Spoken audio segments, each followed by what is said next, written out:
Well, let's start off with looking at what's going to happen this weekend. I mean, China's the biggest part, or should I say, you run the biggest part of Citi's business. How much of that is devoted towards China, and how are you growing it?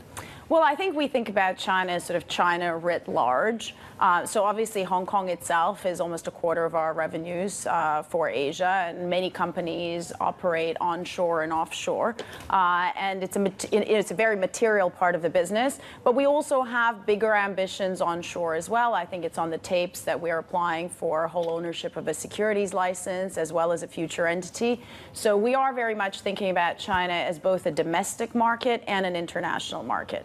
In terms of what we are expecting from the economy this year, we're projecting the growth rate of the GDP to be about 5.7%. But I think our feeling is that that's going to be consumption-led, and so maybe in a way less inflationary. And we think that the stabilization of commodity prices is a big differentiating factor in 2023 growth versus 2022. So our expectations is domestic consumption-led growth, and that's frankly what we're seeing coming through in the PMI numbers. And I think if you kind of speak to the corporates, and obviously as a massive corporate bank, we get a lot of feedback from our corporate flows. Yeah. Anything that is really focused on domestic consumption, quite buoyant. Exporters are in a tougher spot. Yeah, I was about to ask you actually, because you do have that very unique perspective talking to the corporates of, I guess to your point, an economy that is recovering, but other parts of the region are not. So I was wondering if you could just give us a glimpse of sentiment right now. Look, I think cautious. Yeah. I think in terms of sort of market participation, I think if you look at the global long only and the investor community, I think broadly they have been underweight China. And I think if you look at the weightings in the MSCI, the trend has to be for greater allocation. But I think given the geopolitical story, also given the uncertainty around the U.S. monetary policy, we're seeing clients being a little bit more opportunistic rather than structural from an investment perspective.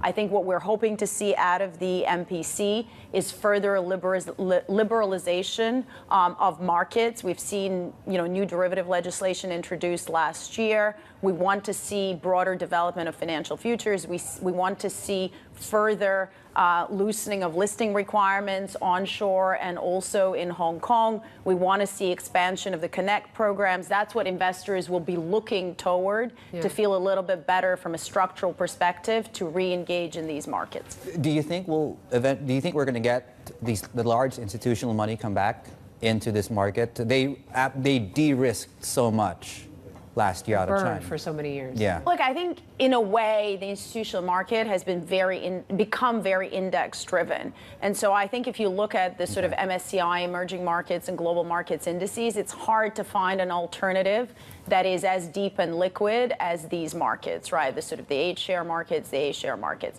We've had huge amounts of interest in India. We have a phenomenal platform in India, have been there for over 100 years. So that's been a market that has benefited. I think investors are also looking at Thailand, and I think the China reopening story has played out there. Japan has also been in play in terms of regional markets. So I think there are alternatives, but obviously, China is a huge part of the regional equity and investment pie, and it can't be ignored. So do you think that there's still legs in this reopening rally in China then? How are you feeling about this rotation to North Asia this year? Look, as I said, yes, we do feel that there will be ongoing opportunities. Some of those, as I said, will be about what is happening to the domestic consumption stories. Some of that is going to be about the reopening of the IPO market. Cautiously, we feel that there are a lot of companies that are looking to come to markets either in Hong Kong or frankly even in the US with the sort of clarification around audit rules and the financial rules there. So we do think some of the new supply will drive client engagement.